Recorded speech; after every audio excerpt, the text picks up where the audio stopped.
Good evening ਸਾਰਿਆਂ ਨੂੰ ਬਾਈ। ਕੀ ਹਾਲ ਚਾਲ? ਵਧੀਆ ਹੋ सारे? तंदुरुस्त हो? फैमिली बढ़िया है सारी? बच्चा कह रहा है बहुत बढ़िया सर, आप सुनाओ क्या हाल चाल है? मैं भी बहुत बढ़िया हूँ जी। आपके पेरेंट्स की ब्लेसिंग है, आपकी दुआएं हैं, बहुत सारा प्यार है, सब कुछ बढ़िया चल रहा है। अच्छा इधर सुना ध्यान से। आज हम एक तो डिविडेंड की टैक्सेशन, उसके आज हम रिवीजन पूरी कंप्लीट करेंगे। गिफ्ट की टैक्सेशन वो कल हम रिवाइज कर चुके हैं, उसके 2 क्वेश्चन मैंने आपको होमवर्क दिए थे और मुझे पूरा विश्वास था कि आप मेरी उम्मीद पर खरे उतरोगे। और सारे बच्चे नहीं, मतलब सारे बच्चे नहीं, काफ़ी सारे बच्चे मेरी उम्मीद पर खरे उतरे और गलत आंसर दिए। बच्चा कह रहे हैं मतलब सर क्या हमारे आंसर सही नहीं है? एक आंसर सही है, दूसरा आंसर ऑलमोस्ट सबका गलत है। मैं नहीं कह रहा सबका गलत है, कई बच्चों का सही भी है, बट काफ़ी सारे बच्चों का सेकंड आंसर गलत है। अब चेक करना गलती हुई कहाँ है जी। और मैंने पहले भी कहा था वो क्वेश्चन ऐसा है जब एग्जाम के अंदर बनेगा काफ़ी बच्चे गलती करके आएंगे और वही आपने काम किया है फिर। अब चेक करना उसमें गलती क्या है, ठीक है नहीं। एक तो आज हम डिविडेंड की टैक्सेशन उसको अच्छे से रिवाइज कर लेंगे। एक जो क्वेश्चन मैंने होमवर्क दिए थे आज हम वो करेंगे। अच्छा उसके बाद ना एमसीक्यूज आज हम नहीं करेंगे, एमसीक्यूज हम करेंगे संडे को, ठीक है। आज मैंने वैक्सीन लगवाई है जी, ठीक है। वैक्सीन लगवाई है तो आप भी फटाफट से वैक्सीन लगवा लो। बच्चा कह रहा है सर वैक्सीन लगवाने से आपको दर्द नहीं हुआ? मतलब आपका दर्द होता है ना कई बार, तो ना ना वो मेरे लिए स्पेशल वैक्सीन बनी थी ना, उन्होंने अपने फूल फूल रगड़े, ऐसे फूल से मेरी वैक्सीन लगी थी। नालायक, दर्द तो सबका ही होता है, ऑब्वियस सी बात है, बट सेशन लेना भी तो जरूरी था जी, ठीक है। और इसके बाद ध्यान रखना डाउट सेशन भी होगा आपका 8:30 बजे, डाउट सेशन भी होगा और रिवीजन क्लास तो भी चल ही रही है। बट मैं इतना बता रहा हूँ कि सब बच्चे जहाँ जहाँ स्लॉट मिल रहे हैं 18 साल से ऊपर वाले हैं फटाफट से वैक्सीन लगवा लें जी, ठीक है। और कई बच्चे कह रहे हैं मेरे को स्पुतनिक लगवानी है, कई बच्चे कह रहे हैं मेरे को कोवैक्सीन लगवानी है, बस वेट करते रहो नालायक। फिर तो ऐसा करो 1 साल और वेट कर लो, काफ़ी सारी वैक्सीन आ जाएंगी, 15-20 सारी देख के कौन सी लगवा लेना। सर जो वैक्सीन मिल रही है फटाफट से लगवा लो और सारी वैक्सीन सही है, कुछ इम्यूनिटी तो आपके अंदर भी होगी ना, या सारी उससे वैक्सीन सही लोगे? इधर देखो ध्यान से नालायक, कई बच्चे तो इसलिए वेट कर रहे हैं कि ये वाली लगवाऊंगा नहीं तो मैं नहीं लगवाऊंगा, ऐसे वो बच्चे हैं नालायक बच्चे, ठीक है। इधर देखो ध्यान से फटाफट से री, एक बार चेक करते हैं लास्ट क्लास में जो क्वेश्चन आपको होमवर्क दिए थे री, एक बार फटाफट से पहले वो डिस्कस कर लेते हैं। एक तो क्वेश्चन नंबर ये वाला आपको होमवर्क दिया था, एक बार चेक करो, और एक ये वाला क्वेश्चन होमवर्क था। ये दोनों क्वेश्चन आपके होमवर्क थे। एक बार फटाफट से ना कुछ बच्चों के नाम ले दूं जिन बच्चों ने मुझे आंसर भेजे हैं, उनमें से कुछ बच्चों के सही हैं और कुछ बच्चों के गलत हैं, और आंसर काफ़ी सारे बच्चों के आए हैं वैसे तो।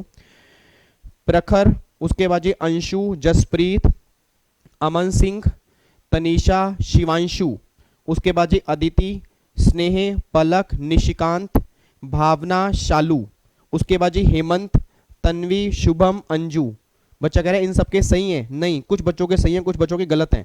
अमन, फिर उसके बाद सूर्य, नेहा सैनी, मुस्कान मित्तल, मानसी राजपूत, मानसी शर्मा, आशीष वर्मा, मेघा पांडे, मोनिका अग्रवाल, मिताली लांभा, मयूरी मल्होत्रा, मयूरी मेहरोत्रा, उसके बाद जी हिमांशी गोयल, प्रंजुल गुप्ता, हर्ष, पायल, नेहा, हिमांशु, साई साक्षी, उसके बाद जी मनीष और तृप्ति, नेहा, आकांक्षा, और भी कई सारे बच्चे जिन्होंने आंसर दिए हैं और जिनके नाम नहीं लिए। आप भी चेक करना कि आपके आंसर कहाँ गलत हैं, अगर सही हैं आप मुझे कमेंट बॉक्स में जरूर बताना जी किन के दोनों सही थे, ठीक है जी। आओ जी एक बार चेक करते हैं यहाँ पे जो हमने कल क्वेश्चन दिए थे। अब एक बार चेक करना गिफ्ट वाला क्वेश्चन जो एग्जाम्पल नंबर 1 था ना, वैसे वो तो बिल्कुल आसान था। एक बार फटाफट से मुझे बताओ, पहली बात तो मैंने गिफ्ट के लो के अंदर कहा था कि जब भी गिफ्ट आपका मनी वाला होगा ना, जब भी गिफ्ट आपका मनी की फॉर्म में होगा तो मनी वाले मनी से एग्रीगेट करोगे, मूवेबल प्रॉपर्टी में होगा तो मूवेबल प्रॉपर्टी विदाउट कंसीडरेशन वाले विदाउट कंसीडरेशन से एग्रीगेट करोगे, movable property in adequate consideration वाले इन एडिक्वेट कंसीडरेशन से एग्रीगेट करोगे। उसके बाद इमूवेबल वाले विदाउट और इन एडिक्वेट वाले दोनों ही आपस में एग्रीगेट नहीं करोगे, एक बात ध्यान देना, उसमें कोई भी एग्रीगेशन नहीं होगा, उसमें सिंगल सिंगल ट्रांजेक्शन चेक करेंगे, बस ये बात ध्यान दो। अब एक बार चेक करना जी, ए ने यहाँ पे मिस्टर वी जी को 40,000 रुपये का चेक दिया। अब 40,000 रुपये का चेक ये है और 15,000 रुपये का ड्राफ्ट ये है। अब मेरा पूरी क्लास से क्वेश्चन है, 40,000 रुपये का चेक है, 15,000 रुपये ड्राफ्ट है, क्या आपस में एग्रीगेट करेंगे? नहीं करेंगे, बिल्कुल एग्रीगेट करेंगे क्योंकि दोनों मनी की फॉर्म में है। तो 55,000 तो ये निकल के आ गया, 50,000 से ऊपर है ये हो जाएगा टैक्सेबल। लोरी पहला पॉइंट तो ये। फिर सेकंड चेक करो, बी ने वीजी को गोल्ड की रिंग गिफ्ट की है 30,000 रुपये की, मतलब मूवेबल प्रॉपर्टी विदाउट कंसिडरेशन। अब मूवेबल प्रॉपर्टी विदाउट कंसीडरेशन में जितने भी कवर होंगे ना वो सब एग्रीगेट करेंगे, बस ये बात ध्यान दो। तो एक तो गोल्ड की रिंग आपकी 30,000 रुपये की है, उसके बाद चेक करो ये ड्राइंग गिफ्ट की है एफ ने 60,000 रुपये की है। मेरा पूरी क्लास से क्वेश्चन है, अब ड्राइंग भी मूवेबल प्रॉपर्टी में कवर होती है, गोल्ड की रिंग भी मूवेबल प्रॉपर्टी में कवर होती है। इन दोनों को एग्रीगेट करोगे नहीं करोगे? बिल्कुल एग्रीगेट करोगे। तो 60 और 30 कितना हो गया? 90। 50,000 से ऊपर है तो 90,000 पे आपका ये भी टैक्सेबल हो गया। ठीक है जी। उसके बाद चेक करो जी, घर गिफ्ट किया, उसकी स्टैंप ड्यूटी वैल्यू 45,000 पे है। मेरा पूरी क्लास का क्वेश्चन है, घर गिफ्ट किया, उसकी स्टैंप ड्यूटी वैल्यू 45,000 पे है। तो अगर स्टैंप ड्यूटी वैल्यू 45,000 पे है, 50,000 से कम है, उस केस में नॉन टैक्सेबल होगा। क्रॉस कर दो। यहाँ पे घर सेल किया 6 लाख रुपए का, उसकी स्टैंप ड्यूटी वैल्यू 6,55,000 पे है। अब मेरा पूरी क्लास का क्वेश्चन है, सोच समझ के बोला नहीं, जितने बच्चे सामने बैठे हैं, अगर घर सेल किया 6 लाख रुपए का, स्टैंप ड्यूटी 6,55 है, तो डिफरेंस 50,000 से ज्यादा है। बट मैंने कहा था इमूवेबल वाले केस में दो कंडीशन होती हैं जी। अब सारे बच्चे चैट बॉक्स में लिखें जी, जो बच्चे सामने बैठे हैं सारे बच्चे चैट बॉक्स में लिखें फटाफट से। सेकंड कंडीशन कौन सी होती है? कि stamp duty value sale price के 110% से ज्यादा होनी चाहिए। पहली बात तो डिफरेंस 50,000 से ऊपर हो, और दूसरी बात stamp duty value sale price के 110% से ज्यादा हो। अब सोच समझ के बोलना जी, यहाँ पे 6 लाख है, अगर मैं 110% निकालूंगा 6,60,000 बनेगा। स्टैंप ड्यूटी 6,55,000 है, तो 110% से कम है। उस केस में कोई भी गिफ्ट के लो में टैक्सेबिलिटी नहीं होगी, चाहे डिफरेंस 55,000 ही क्यों ना हो। ठीक है, क्योंकि इमूवेबल वाले केस में दो कंडीशन चेक करते हैं, एक कंडीशन तो सेटिस्फाइड है बट सेकंड कंडीशन सेटिस्फाइड नहीं है, इसलिए यहां पे कोई भी टैक्सेबिलिटी नहीं होगी। ये क्रॉस कर दिया जी, ये नॉन टैक्सेबल हो गया। उसके बाद ये ड्राइंग वाला हो गया, ड्राफ्ट वाला हो गया। अगला कह रहा है गोल्ड की रिंग बेची है 1 लाख रुपए की, एफएमबी 170 है।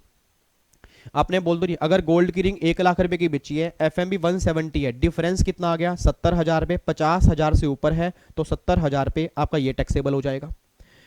उसके बाद घर आपने गिफ्ट किया है, स्टैंप ड्यूटी 40,000 पे। अब एक बार सोच के बोलना नहीं, यहां भी घर गिफ्ट किया 45,000 पे का, यहां भी घर गिफ्ट किया 40,000 पे का, क्या इन दोनों को एग्रीगेट करेंगे? भूल के मत कर देना सर, इमूवेबल वाले आपस में एग्रीगेट नहीं होते। इमूवेबल वाले केस में सिंगल सिंगल चेक होता है, आपस में एग्रीगेट नहीं होते।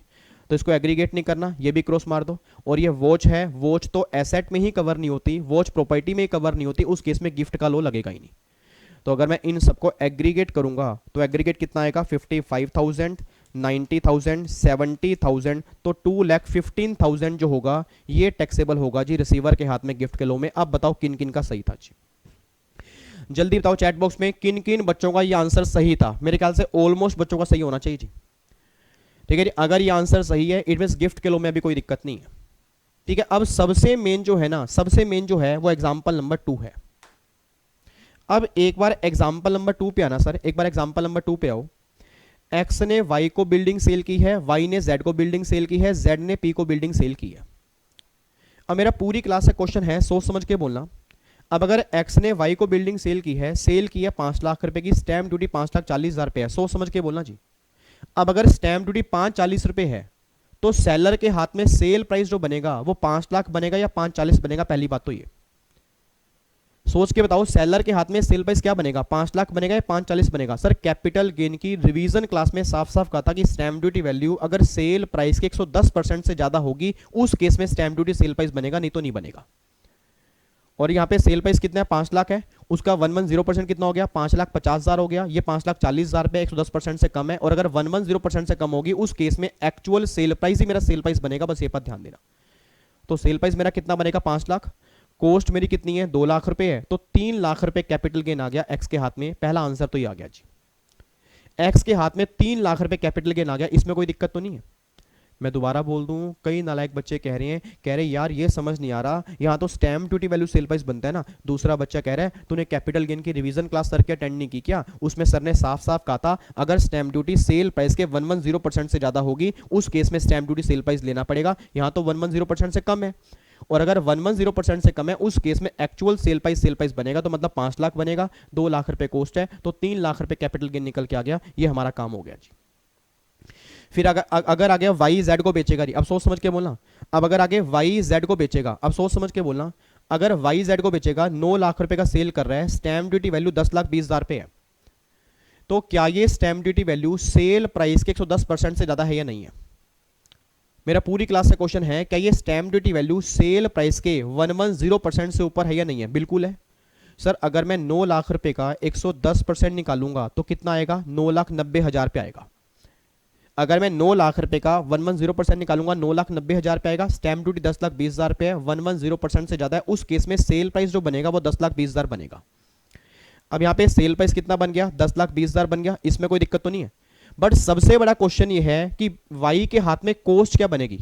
वाई के हाथ में कॉस्ट 5 लाख बनेगी या 540 बनेगी। अगर जिस बच्चे ने प्रोविजन सही ढंग से पढ़े होंगे ना, वो मुझे सही आंसर देगा जी। मेरा पूरी क्लास का क्वेश्चन है, वाई के हाथ में कॉस्ट 5 लाख बनेगी या 540 बनेगी। सर वाई के हाथ में कॉस्ट बनेगी 5 लाख रुपए। सर वाई के हाथ में कॉस्ट बनेगी 5 लाख रुपए। याद करो, मैंने पहले भी कहा था, अगर मिस्टर वाई के हाथ में, मतलब अगर रिसीवर के हाथ में गिफ्ट का लोन नहीं लगा होगा, मैं दोबारा बोलूंगा जी, अगर रिसीवर के हाथ में गिफ्ट का लोन नहीं लगा होगा तो जो एक्चुअल परचेज प्राइस होगा वही कॉस्ट बनेगी, ना कि स्टैंप ड्यूटी वैल्यू कॉस्ट बनेगी। और आप में से कई नालायक बच्चों ने गलती की है, उन्होंने वाई के हाथ में कॉस्ट बना दिया 540। सर मैंने क्लास में, याद करो, रेगुलर बैच के अंदर भी मैंने ये कहा था कि 540 कॉस्ट तब बनाना जब वाई के हाथ में अदर सोर्स का लो लग जाएगा। बट क्या एक्स टू वाई वाले केस में वाई के हाथ में अदर सोर्स लगा, लो लगा ही नहीं। और अगर वाई के हाथ में गिफ्ट का लो नहीं लगा, फिर जो एक्चुअल परचेज प्राइस होगा ना, वही वाई के हाथ में कॉस्ट बनेगी, ना कि स्टैंप ड्यूटी वैल्यू बनेगी। तो कॉस्ट कितनी बनेगी, 5 लाख कॉस्ट बनेगी। तो कैपिटल गेन जो होगा जी वाई के हाथ में कितना आएगा जी, 5,20,000 पे कैपिटल गेन आएगा वाई के हाथ में। ये वाई के हाथ में आंसर आएगा जी। तो एक्स के हाथ में, दोबारा बोल रहा हूं जी, एक्स के हाथ में कैपिटल गेन 3 लाख आएगा। एक बार आंसर चेक कर लेना, एक्स के हाथ में कैपिटल गेन 3 लाख आएगा। वाई के हाथ में अदर सोर्स की इनकम आएगी नील। वाई के हाथ में अदर सोर्स की इनकम आएगी नील। रीजन क्या है, जल्दी बोलो, रीजन क्या है। पहली बात तो डिफरेंस भी 50,000 से कम है, और दूसरी बात स्टैंप ड्यूटी वैल्यू भी 110% से कम है। और इमूवेबल प्रॉपर्टी वाले केस में अदर सोर्स की इनकम तब आती है अगर डिफरेंस 50,000 से ऊपर हो और स्टैंप ड्यूटी वैल्यू भी 110% से ऊपर हो। जब दोनों कंडीशन ही सेटिस्फाइड नहीं होंगी तो रिसीवर के हाथ में अदर सोर्स का लो लगेगा ही नहीं, तो अदर सोर्स की इनकम आएगी नील। बट जब वाई आगे जेड को बेचेगा तो वाई के हाथ में कैपिटल गेन की इनकम आएगी 5,20,000 पे। ये बात क्लियर है, आगे बढ़ सकते हैं। अब जब वाई ने जेड को बेचा, अब जेड के ऊपर आओ जी, जब वाई ने जेड को बेचा तो क्या जेड के हाथ में अदर सोर्स की इनकम बनेगी, नहीं बनेगी? आंसर इज यस, बनेगी। सर मैं दोबारा बोलूंगा, जब वाई ने जेड को बेचा तो जेड के हाथ में अदर सोर्स की इनकम बनेगी, नहीं बनेगी? 100% बनेगी। कोई बताएगा जेड के हाथ में अदर सोर्स की इनकम क्यों बनेगी? हाँ जी, जितने बच्चे सामने बैठे हैं, वाई के हाथ में, सॉरी जेड के हाथ में अदर सोर्स की इनकम क्यों बनेगी? क्योंकि पहली बार डिफरेंस आपका 50,000 से ऊपर है।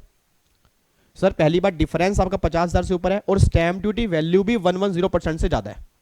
आप चेक करो, ये 9 लाख रुपए है, ये 10,20,000 रुपए है। 10,20,000 रुपए ऑब्वियस सी बात है 9 लाख के 110% से ज्यादा है, और डिफरेंस भी 1,20,000 रुपए है। तो दोनों कंडीशन सेटिस्फाइड है, रिसीवर के हाथ में अदर सोर्स की इनकम बन जाएगी। तो जेड यहां पे रिसीवर है, जेड के हाथ में अदर सोर्स की इनकम निकल के आ गई 1,20,000 रुपए। लो जी, 1,20,000 रुपए आ गई। अब जब जेड आगे पी को बेचेगा, प्लीज ध्यान सुना, अब जेड आगे पी को बेचेगा, मेरा पूरी क्लास का क्वेश्चन है, जेड के हाथ में सेल प्राइस क्या बनेगा? 15 लाख बनेगा या 16 लाख बनेगा? अभी कोस्ट को छोड़ो, अभी कोस्ट को छोड़ो, जेड जब आगे पी को बेचेगा सेल प्राइस क्या बनेगा? 15 लाख बनेगा या 16 लाख बनेगा? जो ये कह रहे हैं सेल प्राइस बनेगा 15 लाख, प्लीज हैंड्रेस जी। जो ये कह रहे हैं सेल प्राइस बनेगा 15 लाख, प्लीज हैंड्रेस जी। और जो ये कह रहे हैं सेल प्राइस बनेगा 16 लाख, ये सब नालायक बच्चे हैं। ये जो 16 लाख रुपए कह रहे हैं, एक बात मुझे बताना, सर अगर 15 लाख का 110% निकालूंगा तो 16,50,000 बनता है। तो क्या स्टैंप ड्यूटी वैल्यू 110% से ज्यादा है? नहीं है। और अगर स्टैंप ड्यूटी वैल्यू 110% से ज्यादा नहीं है, फिर जो एक्चुअल सेल प्राइस होगा वही तुम्हारा सेल प्राइस बनेगा। तो जेड के हाथ में सेल प्राइस पता कितना बनेगा? जेड के हाथ में सेल प्राइस बनेगा 15 लाख रुपए।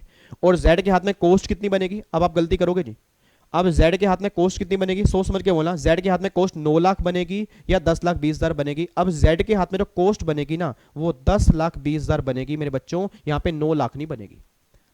एक बच्चा कह रहा है यार मैं तो ना सेशन छोड़ के जा रहा हूं भाई, यार मुझे विवेक सर का ही समझ नहीं आ रहा, हद हो गई। अभी विवेक सर ने एक्स टू वाई वाले केस में कहा था कॉस्ट बनेगी 5 लाख, जो एक्चुअल प्राइस होगा वही कॉस्ट बनेगी। अब वाई टू जेड वाले केस में कह रहे हैं 10,20,000 बनेगी। यहां स्टैंप ड्यूटी वैल्यू ले रहे हैं, वहां स्टैंप ड्यूटी वैल्यू नहीं ली थी। अब दूसरा बच्चा कहता है चल सेशन छोड़ के जा, नालायक चल जा। अभी सर ने अभी भी समझाया था कि रिसीवर के हाथ में जब अदर सोर्स का लो लग जाएगा तब कॉस्ट स्टैंप ड्यूटी वैल्यू बनाना, अगर अदर सोर्स नहीं लगेगा फिर तो एक्चुअल प्राइस ही बनेगा। दूसरे बच्चे कह रहे नहीं मैं नहीं जाऊंगा, मैं नहीं जाऊंगा, मैं नहीं जाऊंगा, मैं तो बैठा हूं, मैं तो बैठा हूं, मैं तो यहीं बैठूंगा। हाँ तो बैठो ना आराम से फिर, नालायक। अब एक बात मुझे सोच के बताओ, जिन बच्चों को डाउट आ रहा है, मेरा एक उनसे क्वेश्चन है, जब वाई ने जेड को बेचा तो क्या जेड के हाथ में 1,20,000 रुपए अदर सोर्स की इनकम आ गई, नहीं आ गई? यस आ गई ना। तो जब जेड के हाथ में अदर सोर्स का लो लग चुका है, जब जेड के हाथ में गिफ्ट की टैक्सेशन लग चुकी है तो गवर्नमेंट कह रही है कि जब जेड पी को बेचेगा ना, उस केस में जेड की कॉस्ट जो बनेगी वो 10,20,000 बनेगी, फिर वो एक्चुअल प्राइस नहीं बनेगी। ठीक है जी। और इसके लॉजिक आपको मैंने बताए थे क्लास में, ब्लैक मनी से व्हाइट मनी कन्वर्ट करने वाले, तो उस लॉजिक पे नहीं मैं अभी जा रहा। अभी हम रिवीजन की बात कर रहे हैं, बस इतनी बात ध्यान देना। रटने वाला बच्चा एक बात ध्यान दें, उनकी बारी आ चुकी है, अब बारी है रटने वाले बच्चों की। इतनी बात ध्यान दो, अगर रिसीवर के हाथ में अदर सोर्स का लो लग चुका है फिर तो स्टैंप ड्यूटी की बात करना, अगर अदर सोर्स का लो नहीं लगा फिर जो एक्चुअल प्राइस होगा वही कॉस्ट बनेगी। अब यहाँ पे जेड के हाथ में अदर सोर्स का लो लग चुका था, इसलिए जेड की कॉस्ट बन गई 10,20,000 पे, तो कैपिटल गेन जो होगा वो 4,80,000 कैपिटल गेन निकल के आएगा। ठीक है। और अगर मैं बात करता हूं जेड ने पी को बेचा तो पी के हाथ में, हनी सोच मत के बोला, पी के हाथ में क्या अदर सोर्स की इनकम बनेगी? Answer is no. पी के हाथ में अदर सोर्स की इनकम क्यों नहीं बनेगी? क्योंकि डिफरेंस नो डाउट 1 लाख रुपए, 15 और 16 लाख रुपए, बट स्टैंप ड्यूटी वैल्यू 110% से ज्यादा नहीं है, इसलिए पी के हाथ में कोई भी अदर सोर्स की इनकम नहीं बनेगी। और जब पी इस प्रॉपर्टी को आगे बेचेगा तो अगर अदर सोर्स की इनकम पी के हाथ में नहीं बनी तो फिर पी के हाथ में कॉस्ट क्या बनेगी? कॉस्ट बनेगी 15 लाख रुपए, फिर 16 लाख नहीं बनेगी। इस तरह से काम होता है सर। ये लिंकिंग है कैपिटल गेन और अदर सोर्स की। तो अगर आपको ये लिंकिंग समझ में आ गई ना तो ये लगा लो एग्जाम में कोई दिक्कत नहीं आएगी आपको। तो बस सिंपल सी बात ध्यान दो, एक बार आप आंसर चेक कर लेना जी। एक्स के हाथ में कैपिटल गेन 3 लाख रुपए, वाई के हाथ में कैपिटल गेन आपने निकाला है मेरे ख्याल से 5,20,000 रुपए, और वाई के हाथ में अदर सोर्स की इनकम नहीं आएगी। फिर जेड के हाथ में अदर सोर्स की इनकम 1,20,000 रुपए, जेड के हाथ में कैपिटल गेन 4,80,000 रुपए, पी के हाथ में अदर सोर्स की इनकम नील है, और पी के हाथ में जो कॉस्ट बनेगी वो 15 लाख बनेगी। ये बात ध्यान देना। अब जाके मेरे दोनों एग्जाम्पल कंप्लीट हो जाते हैं। ठीक है। अब वीडियो खत्म होने के बाद हर बच्चा कमेंट बॉक्स में लिख के जाएगा किसके कितने क्वेश्चन सही थे, ताकि मैं बच्चे को बाइफरकेट करूं, हाँ भाई कैसे बच्चे काम कर रहे हैं जी। ठीक है जी। अब मैं पैकअप कर दूं इसको, अब कोई दिक्कत तो नहीं है? पक्का पक्का। अब अगर गिफ्ट वाला क्वेश्चन अगर बनेगा कैपिटल गेन और अदर सोर्स को मिक्स करके तो कोई गलती तो नहीं करोगे? और अगर खाली गिफ्ट वाला क्वेश्चन बनेगा तो भी कोई गलती तो नहीं करोगे? आगे बढ़ सकता हूं? Yes sir. इधर सुना ध्यान से। अब ये हमारी गिफ्ट की टैक्सेशन जो है ना सर, अब ये हमारी पूरी कंप्लीट हो चुकी है। अब ये सारी हमारी कंप्लीट करने के बाद ना अगला कॉन्सेप्ट हम स्टार्ट करने जा रहे हैं, डिविडेंड की टैक्सेशन। अब आने वाले जो भी 40 से 45 मिनट है, जितने टाइम भी हैं, मैं चाहता हूं हर बच्चा यहां पे अब ध्यान सुने जी।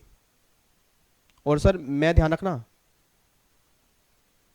ये कई बच्चे बातचीत कर रहे हैं और गलत कर रहे हैं, ध्यान रखना सर, बातचीत मत करो। ऐसा है तो आपको पता नहीं है सर, रेगुलर बैच वाले बच्चों को पता है, जब मुझे गुस्सा आ जाता है ना फिर मैं यहां से कूद के जान दे दूंगा, देख लो। और ये सामने टेबल है, और अगर मैं टेबल से कूद के जान दे दूंगा फिर देख लो आपके स्टूडेंट दरबार कौन लेगा। ठीक है। तो बातचीत नहीं करनी। बच्चा कह रहा है हाय राम, टेबल से कूद के भी जान जा सकती है? हाँ जा सकती है। हद हो गई बिल्कुल भी, मतलब मजाक उड़ा रहे हो मेरा। इधर देखो ध्यान से। अब यहाँ पे एक बार चेक करना जी। अब जो प्रोविजन हम करने जा रहे हैं आपके सामने यहाँ पे है टैक्सेशन ऑफ डिविडेंड। अब सुना ध्यान से, ही है क्या? अब बिल्कुल बिल्कुल आराम से बैठ जाओ जी, बिल्कुल आराम से बैठो, इस प्रोविजन को समझते हैं। अब अगर मैं डिविडेंड के लॉ की बात करूंगा जी, पहली बात तो वो बच्चे इस सेशन को ना देखें जिन्होंने अमेंडमेंट क्लास नहीं देखी। रीजन क्या है? क्योंकि अमेंडमेंट क्लास में डिविडेंड के लॉ में काफी सारी अमेंडमेंट्स आई हैं, उसको हमने डिटेल में अमेंडमेंट क्लास में किया है। अगर वहां नहीं किया तो यहां पे बहुत कम समझ में आएगा, तो बेटर ये है कि पहले अमेंडमेंट क्लास देख लो। बट कई बच्चे होते हैं जिद्दी, उनको लगता है कि रिवीजन क्लास से सब कुछ कर लेंगे, तो मुझे कोई दिक्कत नहीं है सर, मैं समझाऊंगा तो है, बट डिटेल में बढ़िया तरीके से समझना है, फिर अमेंडमेंट क्लास पहले देख लेना, फिर ये देख लेना। इधर सुना मैं ध्यान से, ऐसा कहना क्यों चाह रहा हूं? क्योंकि आप में से जितने बच्चों के एग्जाम दिसंबर 2020 में थे, आप में से जिनके भी एग्जाम दिसंबर 2020 में थे या दिसंबर 2020 में नहीं थे आपके इसी जून में, आपने दिसंबर 20 में दिए नहीं या कुछ भी, मतलब आपके एग्जाम अगर दिसंबर 2020 में थे तो आपने अभी तक डिविडेंड का लो ये पढ़ा होगा कि डिविडेंड जो होता है वो शेयर होल्डर के हाथ में एग्जम्प्ट होता है, कंपनी सीडीटी काटती है। यस या नो? यस।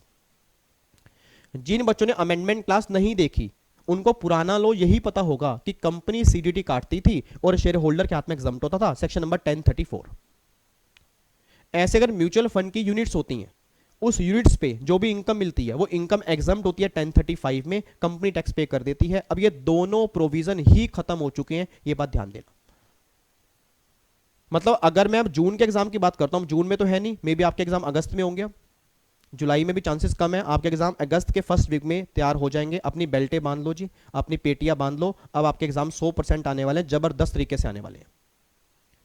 अब सुनना, मैं ध्यान से कहना क्या चाह रहा हूं, अब जब भी हमारे एग्जाम अभी 1-2 महीने के बाद बनेंगे, उसमें अगर क्वेश्चन कोई डिविडेंड का बनेगा ना, पहली बात तो ये समझ लो, अब डिविडेंड शेयर होल्डर के हाथ में टैक्सेबल होगा, अब कंपनी के हाथ में टैक्सेबल नहीं होगा। इट मींस अगर डोमेस्टिक कंपनी कोई मुझे डिविडेंड दे रही है, मेरे हाथ में टैक्सेबल है, किस रेट से? नॉर्मल स्लैब रेट से। मतलब नॉर्मल स्लैब रेट से मेरे हाथ में डिविडेंड टैक्सेबल होगा जी, अगर मैं इंडिविजुअल हूं। सर पहले तो एग्जाम्प्ट होता था, यस पहले एग्जाम्प्ट होता था, और पहले एग्जाम्प्ट होने का रीजन भी क्या था? क्योंकि कंपनी सीडीटी काट लेती थी। अब जब सीडीटी कॉन्सेप्ट ही रिमूव हो चुका है, तो मेरे हाथ में सारा डिविडेंड टैक्सेबल होगा, ये बात ध्यान देना। आप में से कई बच्चे होंगे जिनके मन में कई सारे क्वेश्चन चल रहे होंगे, यार पहले ना एक सेक्शन था 115 बीबीडीए, जिसमें हमने ये भी पढ़ा था कि 10 लाख तक का डिविडेंड एग्जाम्प्ट होता है, 10 लाख से ऊपर वाला टैक्सेबल था शेयर होल्डर के हाथ में। क्या वो भी खत्म हो चुका है? वो सब खत्म हो चुका है, वो सब खत्म हो चुका है। डिविडेंड के पुराने प्रोविजन सारे के सारे इनएक्टिव हो चुके हैं। 1034 रिमूव, 1150 रिमूव, 115 बीबीडीए सब रिमूव, 1035 रिमूव। अब जो नए प्रोविजन है वो ये बात कहते हैं कि अब डिविडेंड जो होगा वो शेयर होल्डर के हाथ में टैक्सेबल होगा, चाहे कितनी ही वैल्यू हो, जो उसके हाथ में नॉर्मल रेट होंगे उससे टैक्सेबल होगा। अब जब मैंने बोला ना डिविडेंड शेयर होल्डर के हाथ में टैक्सेबल होगा, सारे बच्चों के दिमाग में नहीं बट कई बच्चों के दिमाग में क्वेश्चन आया होगा कि सर डिविडेंड शेयर होल्डर के हाथ में टैक्सेबल तो होगा, बट टैक्सेबल कब करेंगे? मैंने कहा मतलब, कहता सर जैसे मान लो अभी आपके हाथ में 500 रुपए हैं, ये 500 रुपए हैं, मान लो 500 रुपए का डिविडेंड है। अब आपने बोला भाई 500 रुपए का डिविडेंड है, ये टैक्सेबल शेयर होल्डर के हाथ में होगा, कंपनी के हाथ में डिविडेंड टैक्सेबल नहीं होगा, तो डिविडेंड टैक्सेबल कब करेंगे? मैंने कहा ऐसा क्यों पूछ रहे हो? कह रहा सर डिविडेंड की भी तो 3 कैटेगरी होती है ना भाई, या तो ये डिविडेंड होगा फाइनल डिविडेंड, या ये डिविडेंड होगा डीम डिविडेंड, और या ये डिविडेंड होगा इंटरिम डिविडेंड। मैं कहा यार बात तो सही है। अब कई बच्चे कह रहे यार बात सही है, हमारे दिमाग में तो क्वेश्चन आया ही नहीं था, आया नहीं था तो अब लेके आ रहा हूं मैं, आया नहीं था तो अब लेके आ रहा हूं, क्योंकि एग्जाम में क्वेश्चन पक्का बनेगा। अब मेरे हाथ में जो भी डिविडेंड है उस डिविडेंड की 3 कैटेगरी होंगी, या तो डिविडेंड होगा फाइनल, या वो डिविडेंड होगा इंटरिम, या वो डिविडेंड होगा डीम डिविडेंड। अब अगर ये डिविडेंड की जो भी कैटेगरी है उस कैटेगरी के बेस पे डिसाइड होगा कि ये डिविडेंड जो है मेरे हाथ में टैक्सेबल कब होगा। अब गवर्नमेंट ये बात कहती है, विवेक पहली बात तो ये समझ ले कि 1 अप्रैल 2020 के बाद, 1 अप्रैल 2020 के बाद डिविडेंड की टैक्सेबिलिटी शेयर होल्डर के हाथ में होगी, अब कंपनी के हाथ में नहीं होगी। पहली बात तो अपने बच्चों को इतना समझा दे। मैं कहा ठीक है जी। अब ये डायग्राम देखना जी, ये डायग्राम देखना आप, डायग्राम ये मैंने क्लास में नोट्स बनवाए थे जी, ठीक है। तो जो किसी बच्चे को उतारने हो तो वीडियो पॉज करके आराम से उतार सकता है। समरी बुक आपके पास है, उस समरी बुक में भी कुछ चीज़ आपको पढ़ने को मिल जाएंगी, नहीं तो यहाँ से आप डायग्राम उतार सकते हो। ये मैंने लिखा है पुराना लो 31 मार्च तक क्या था, 31 मार्च तक डिविडेंड पहले कंपनी के हाथ में टैक्सेबल था, डिविडेंड एग्जम्प्ट था, ये सेक्शन पुराने लगते थे। ये सारी की सारी बातें पुरानी लिखी हुई हैं जो प्रैक्टिकली अब हमारे एग्जाम में एप्लीकेबल नहीं है। अगर मैं नए लॉ की बात करता हूं, देखो नए लॉ में क्या लिखा है, section 1034, 115O, 115 BBDA now not applicable, वो एप्लीकेबल नहीं है, वो खत्म हो चुके हैं। रिवाइज लॉ क्या कहता है, dividend is to be taxable in the hands of shareholder as per their respective rate. For example अगर मैं इंडिविजुअल हूं तो क्या लगेगा, स्लैब रेट लगेगा। नो सीडीटी कॉन्सेप्ट, कोई सीडीटी कॉन्सेप्ट नहीं है, कोई एग्जम्पशन नहीं है 1034 की, अब मेरे हाथ में डिविडेंड एग्जम्प्ट नहीं होगा, बस ये बात ध्यान देना। अब जब ये क्लियर होगा कि डिविडेंड मेरे हाथ में टैक्सेबल है, तो कब टैक्सेबल है उसके लिए ये जानना जरूरी है कि वो डिविडेंड कौन सा है। तो गवर्नमेंट ये बात कहती है विवेक, डिविडेंड जो होंगे ना वो 3 कैटेगरी के होंगे, या तो होगा फाइनल डिविडेंड, या होगा डीम डिविडेंड, या होगा इंटरिम डिविडेंड।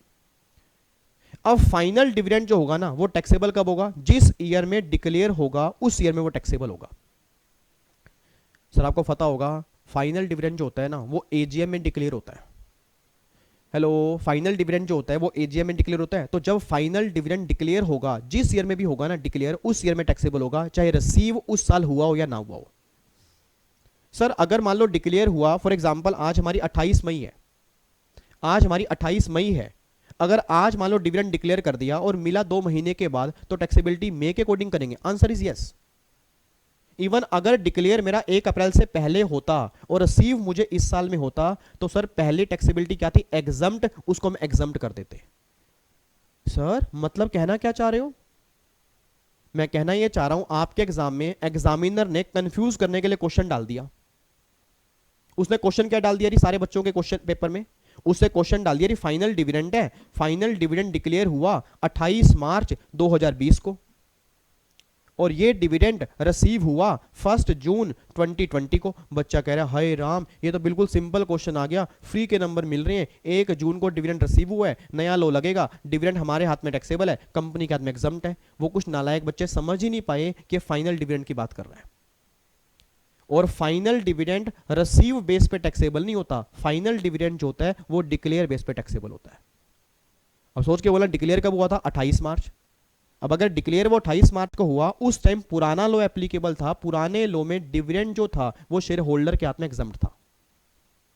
और अगर डिविडेंड शेयर होल्डर के हाथ में एग्जम्प्ट था तो इसका आंसर पता क्या आएगा, exempt in the hands of share holder, क्योंकि डिविडेंड डिक्लेयर हो गया था 1 अप्रैल 2020 से पहले। आ गया मजा, मजा आ गया। हाँ, तभी मैं कह रहा हूं डेट ध्यान रखना, डेट ध्यान रखना सर, 31 मार्च तक पुराना लो है, 1 अप्रैल 2020 के बाद नया लो एप्लीकेबल होगा, बस ये बात ध्यान देना, ठीक है। तो देखो जी, फाइनल डिविडेंड टैक्सेबल करेंगे डिक्लेयर के टाइम पर। जो डीम डिविडेंड होता है, अब कई बच्चों को तो यही नहीं पता डीम डिविडेंड होता क्या है, कई बच्चों को यही आइडिया नहीं डीम डिविडेंड क्या होता है। सर डीम डिविडेंड का मतलब क्या होता है कि एक्चुअल में वो डिविडेंड नहीं है, गवर्नमेंट कह रही माने या ना मानो, मानना ही पड़ेगा, वो डिविडेंड है और आपके हाथ में टैक्सेबिलिटी होगी। याद करो थोड़ा सा, मैं आपको याद करवा दूं, सेक्शन 222 डीम डिविडेंड का होता है, 222 A B C D E, total मिला के ए से लेके ई तक क्लोज होते हैं। उसमें थोड़ा बहुत याद कराऊं आपको, थोड़ा बहुत याद करवा देता हूं। उसके अंदर ये बातें लिखी हुई हैं, एक कंपनी है, उसकी बैलेंस शीट में रिजर्व एंड सरप्लस शो कर रहे हैं। प्लीज ध्यान सुना जी, जो बच्चे बातचीत करना चाहते हैं, कोई फायदा नहीं है सेशन के अंदर बैठने का, जो आराम से समझना चाहते हैं मेरी बातों को समझें जी। एक कंपनी है, उसके बैलेंस शीट में रिजर्व एंड सरप्लस शो कर रहे हैं, और वो कंपनी का शेयर मान लो 10 रुपए का है, वो कंपनी अपनी शेयर कैपिटल रिड्यूस करके 10 वाला शेयर 1 रुपए का लेके आती है और 9 रुपए शेयर होल्डर को दे देती है। अब सोच के बोलना, आपने नॉर्मली पढ़ा होगा कंपनी अपनी शेयर कैपिटल कब रिड्यूस करती है, जब company normally loss making company होती है। अब जब कंपनी के बैलेंस शीट में रिजर्व शो कर रहे हैं, फिर भी अगर वो कंपनी अपनी कैपिटल को रिड्यूस कर रही है, तो वो रिड्यूस पता क्यों कर रही है, कहीं ना कहीं वो शेयर होल्डर को डिविडेंड बांटना चाह रही है। सर एक कंपनी है, उस कंपनी के बैलेंस शीट में रिजर्व है, वो कंपनी लिक्विडेशन में जा रही है, कमाल हो गया। मतलब कंपनी के रिजर्व सरप्लस हैं और वो कंपनी लिक्विडेशन में जाने के बाद अपनी एसेट शेयर होल्डर को डिस्ट्रीब्यूट कर दे, हमने तो नहीं कभी देखा।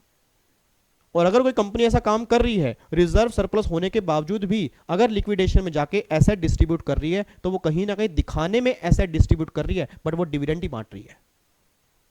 प्रेफरेंस शेयर होल्डर को बोनस शेयर कभी मिलते हुए सुना है? मैंने तो नहीं सुना। नॉर्मली बोनस किसको मिलते हैं? इक्विटी को मिलते हैं। अब हुआ क्या, मान लो 20% डिविडेंड है प्रेफरेंस का, 20% डिविडेंड है प्रेफरेंस का, तो प्रेफरेंस शेयर होल्डर को बोला ऐसा करो, अब 5 साल डिविडेंड मत लो, 5 साल के बाद क्या होगा, 20%, हर साल 5 साल हो गए, 100% हो गया, हम 5 साल के बाद 1:1 बोनस इशू कर देंगे। अब प्रेफरेंस शेयर को 1:1 बोनस इशू कर दिया, तो सर ये बोनस इशू नहीं किया, ये डिविडेंड ही बांटा है आपने। एक प्राइवेट कंपनी है, क्लोजली हेल्ड कंपनी है, अपने स्पेसिफाइड शेयर होल्डर को लोन और एडवांस दे रही है, और लोन देने के बाद वापस नहीं लेती, तो गवर्नमेंट ने कहा भैया चल क्या रहा है ये, तो ये जितने भी क्लोज हैं, अगर तुम ऐसे काम करोगे, इसको माने या ना मानो, मानना ही पड़ेगा, ये भी तुम्हारे हाथ में डिविडेंड होगा और तुम्हारे हाथ में ही टैक्सेबल होगा। तो सेक्शन 222 में ऐसी ही बातें लिखी हैं कि जो प्रैक्टिकली कंपनी करती थी ताकि डिविडेंड पे टैक्स ना लगे, वो सारे काम 222 में कवर किए हुए हैं। तो डीम डिविडेंड जो है वो टैक्सेबल कब होगा, देखो जी, वो टैक्सेबल होगा जब वो डिस्ट्रीब्यूट करोगे या उसको पे करोगे, उसके बेस पे टैक्सेबल होगा। और जो इंटरिम डिविडेंड होगा वो टैक्सेबल उस ईयर में होगा जिस ईयर में एक्चुअल रिसीव करेंगे शेयर होल्डर, उस ईयर में टैक्सेबल होगा, बस ये बात ध्यान दो। तो मेरी पूरी फैमिली, जो बच्चे मेरे सामने बैठे हैं जी, मेरी फैमिली के यूट्यूब वाले बच्चे, मेरी यूट्यूब फैमिली के बच्चे जी, क्योंकि इसमें कई बच्चे रेगुलर बैच वाले भी हैं, कई बच्चे मेरी फैमिली के वैसे भी हैं, हर बच्चा मुझे चैट बॉक्स में आंसर देगा। पहली बात तो ये बताओ, अब डिविडेंड कंपनी के हाथ में टैक्सेबल होगा, शेयर होल्डर के हाथ में? जल्दी बताओ जी, चैट बॉक्स में लिख के बताओ। अब जो हमें डिविडेंड टैक्सेबल करना है, किसके हाथ में करना है, कंपनी के हाथ में या शेयर होल्डर के हाथ में? शेयर होल्डर के हाथ में। अब डिविडेंड अगर शेयर होल्डर के हाथ में टैक्सेबल करना है, अगला क्वेश्चन कब टैक्सेबल करना है जी, जल्दी चैट बॉक्स के अंदर लिख के बताओ। अगर फाइनल डिविडेंड है कब करोगे? मेरे बच्चे, मेरे नोनू, मेरे सोनू, मेरे बैंगनी, मेरे मेहरून, मेरे पिंक कलर के बच्चे, लिखो, थोड़ा सा हाथ चलाओ। जो मोबाइल पे थोड़ा बहुत सारा दिन चैट करते रहते हो कि बेबी, नोनू, मोनू, सोनू, थोड़ा बहुत इसके ऊपर भी हाथ चलाओ ना, तभी काम चलेगा। फटाफट से बताओ, फाइनल डिविडेंड टैक्सेबल कब होगा? डिक्लेयर के टाइम पे। डीम डिविडेंड टैक्सेबल कब होगा? डिस्ट्रीब्यूटेड और पेड के टाइम पे। और इंटरिम टैक्सेबल कब होगा? जब वो एक्चुअल में रिसीव जिस साल होगा उस साल टैक्सेबल होगा। बस ये साल, ये बात ध्यान देना, ये सारी बातें आपकी निकल के आ रही है। लो जी, अब हमें ये तो पता लग गया कि ये 500 रुपए का डिविडेंड मेरे हाथ में टैक्सेबल है, और कब टैक्सेबल है वो डिपेंड करता है ये डिविडेंड कौन सा है। ये बातें क्लियर हो गई? यहां तक रिवीजन क्लास में कोई दिक्कत तो नहीं है? बच्चा कह रहा है आगे बढ़ो। अब मेरा क्वेश्चन ये है कि इस डिविडेंड को कमाने के लिए मैंने कुछ खर्चे भी तो किए होंगे। सर, इस डिविडेंड को कमाने के लिए मैंने कुछ खर्चे भी तो किए होंगे। अब अगर मैंने डिविडेंड को कमाने के लिए अगर मैंने कुछ खर्चा किया है, तो क्या वो खर्चा भी माइनस होगा या नहीं होगा? गवर्नमेंट कहती है बिल्कुल भी नहीं होगा। गवर्नमेंट कहती है विवेक, अगर डोमेस्टिक कंपनी से तुझे कोई डिविडेंड मिल रहा है और उस डिविडेंड को कमाने के लिए तूने कोई खर्चा किया है, तो तेरे हाथ में किसी भी खर्चे की डिडक्शन नहीं मिलेगी, सिर्फ एक खर्चे को छोड़ के। मैं दोबारा बोलूंगा जी, अगर डोमेस्टिक कंपनी से डिविडेंड मिल रहा है और वो डिविडेंड को कमाने के लिए तूने कोई खर्चा किया, for example bank collection charges या कोई और खर्चे आपने किए, तो गवर्नमेंट कह रही है कोई भी खर्चा हम माइनस नहीं करेंगे डिविडेंड की इनकम में से, सिर्फ एक खर्चा छोड़ के, और वो खर्चा होगा interest expenditure. Sir, interest expenditure मतलब? इंटरेस्ट एक्सपेंडिचर मतलब अगर तूने कहीं से पैसा लिया, लोन लिया, और तूने लोन के पैसे से इन्वेस्टमेंट की शेयर्स में, तूने लोन के पैसे से इन्वेस्टमेंट की शेयर्स में, और उस लोन पे तू इंटरेस्ट पे कर रहा है, और उस शेयर से तुझे डिविडेंड आ रहा है, तो सिंपल सी बात है, इस डिविडेंड को कमाने के लिए तूने क्या किया था? लोन लिया। उस लोन पे जो तू इंटरेस्ट पे करेगा हम तुझे माइनस कर देंगे। मैं दोबारा बोलूंगा जी, कई बच्चों को यही समझ नहीं आता कि इंटरेस्ट एक्सपेंडिचर कैसे। तो अगर आपने कोई लोन लिया, कोई फाइनेंस लिया, कोई पैसा लिया इन्वेस्टमेंट करने के लिए शेयर्स में, और उस पर आपको डिविडेंड आ रहा है, तो गवर्नमेंट करिए उस डिविडेंड को कमाने के लिए जो तुम उस लोन पे इंटरेस्ट पे करोगे हम माइनस कर देंगे, बट सारा नहीं, सारा इंटरेस्ट माइनस नहीं करेंगे। हम माइनस करेंगे जितना तू एक्चुअल इंटरेस्ट पे कर रहा है वो, और जो टोटल डिविडेंड होगा उसका 20%।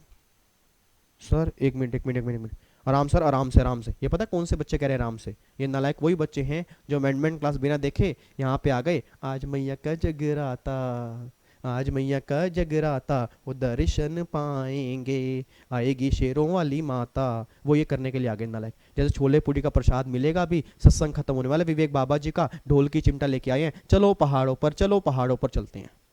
नालायक, इधर देखो ध्यान से। हाँ, अब एक बात मुझे बताओ, अब सोच के बताना जी, इंटरेस्ट खर्चा अलाउड होगा?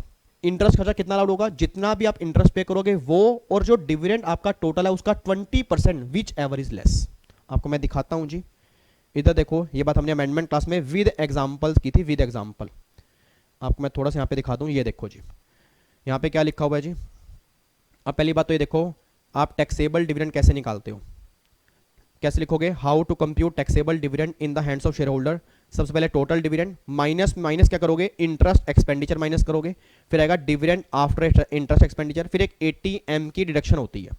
अब ये 80M की डिडक्शन क्या है, इसको भी रिवाइज करेंगे आज ही, ठीक है? उसको माइनस करने के बाद आएगा टैक्सेबल, ये आपका टैक्सेबल होगा जी। अब इंटरेस्ट खर्चा कितना माइनस करेंगे? सेक्शन 57 ये बात कहता है एक्सपेंडिचर इंकर टू अर्न डिविडेंड इनकम। दो तरह के खर्चे होंगे, या तो इंटरेस्ट या अदर एक्सपेंडिचर। पहली बात तो इंटरेस्ट को छोड़ के जो बाकी खर्चे होंगे वो अलाउड ही नहीं होंगे, वो सिंगल खर्चा भी माइनस नहीं करेंगे डिविडेंड में से। और जो इंटरेस्ट वाला होगा वो कितना माइनस करेंगे? एक्चुअल इंटरेस्ट, और 20% of total dividend which ever is less जो होगा डिडक्शन उतने की मिलेगी। बस ये बात ध्यान देना। सर आप क्या हमें इसका थोड़ा सा अपना मतलब वो एग्जाम्पल दे सकते हो कि मतलब कैसे में इंटरेस्ट माइनस करना है? बिल्कुल दे सकता हूँ, बिल्कुल दे सकता हूँ, 100% दे सकता हूँ। इधर देखो ध्यान से, मान लो आपको अलग अलग कंपनी से, मान लो टाटा कंपनी है, ठीक है जी, मान लो आईटीसी कंपनी है, मान लो रिलायंस कंपनी है, मान लो फिर आपकी और कोई कंपनी, मान लो किसी और कंपनी का नाम बताओ, जल्दी बोलो, किसी सिप्ला, मान लो सिप्ला कंपनी है, ये 4 कंपनी है, इन चारों कंपनी से मिलाकर आपको 15 लाख रुपए का डिविडेंड मिला। इन चारों कंपनी से मिलाकर 15 लाख रुपए का डिविडेंड मिला, और आप इंटरेस्ट पे कर रहे हो। इंटरेस्ट खर्चा जो आपने किया है, फॉर एग्जांपल आपने 80,000 किया है, मतलब आपने लोन के पैसे से इन्वेस्टमेंट की होगी, उस पे आप इंटरेस्ट पे कर रहे हो। इंटरेस्ट पे कर रहे हो पूरे साल का 80,000। अब इंटरेस्ट पे कर रहा हूं 80,000 पे, और मुझे डिविडेंड मिला 15 लाख रुपए, तो गवर्नमेंट कह रही है हम डिडक्शन जो देंगे ना वो देंगे 80,000 और 15 लाख रुपए का 20%। अब अगर 15 का 20% निकालूंगा कितना आएगा जी? 15 लाख रुपए का अगर मैं 20% निकाल दूंगा कितना आएगा? 3 लाख रुपए। तो 3 लाख और 80,000 विच एवरेज लेस कितना हो गया? 80,000 हो गया ना। तो हम इंटरेस्ट माइनस करेंगे 80,000, तो डिविडेंड 15 लाख रुपए टैक्सेबल नहीं होगा, डिविडेंड 14,20,000 पे टैक्सेबल होगा। बस ये बात ध्यान देना। सर अगर यहां पे इंटरेस्ट 80,000 की बजाय मान लो यहां पे 4,80,000 होता, मतलब अगर मैं एक्चुअल इंटरेस्ट पे कर रहा हूं 4,80,000, तो क्या फिर इंटरेस्ट में 480 ही माइनस करता? Answer is no. फिर माइनस जो होता ना 15 लाख का 20 कितना होता? 3 लाख रुपए। फिर 3 लाख माइनस करके 12 लाख रुपए डिविडेंड टैक्सेबल करते। बस ये पर ध्यान दो। अच्छा, अब मिताली कह रही है, सामने एक बच्चा बैठा है, मिताली, मिताली कह रही है तुम सब लोगों को समझ में आ गया जितने बच्चे सामने बैठे हैं? नहीं आए तो मैं समझाती हूँ। सर पता है कहना क्या चाह रहे हैं? सर ये कहना चाह रहे हैं कि टोटल डिविडेंड जो है उसका मैक्सिमम 20% तक ही डिडक्शन मिलेगी, उससे ऊपर मिल ही नहीं सकती। मिताली कमाल कर दिया, बहुत बढ़िया, मैं यही बात कहना चाह रहा हूँ। तो प्लीज ये बात ध्यान देना कि एक्चुअल इंटरेस्ट और डिविडेंड का 20% विच एवर इज लेस, इतने की ही डिडक्शन मिलेगी और उससे ऊपर की नहीं मिलेगी, ये गवर्नमेंट कहना चाहती है। ठीक है, तो ये क्लियर हो गया कि जो मुझे 500 रुपए का डिविडेंड मिला उसमें कोई खर्चा माइनस नहीं करेंगे, इंटरेस्ट वाला करेंगे। कितना करेंगे? एक्चुअल इंटरेस्ट और 20% विच एवरेज लेस, ये माइनस करेंगे। ये बात क्लियर है जी? पक्का पक्का। अब ये तो हो गया इंटरेस्ट वाला खर्चा। अब एक पॉइंट ना यहां पे मुझे और समझाना है, एक पॉइंट मुझे और समझाना है, और तैयार हो जाओ सारे बच्चे। कितने बच्चे बैठे हैं जी? 450, 450, 500 के राउंड बच्चा बैठा होगा जी। ठीक है, और लाइक होंगे उससे कम।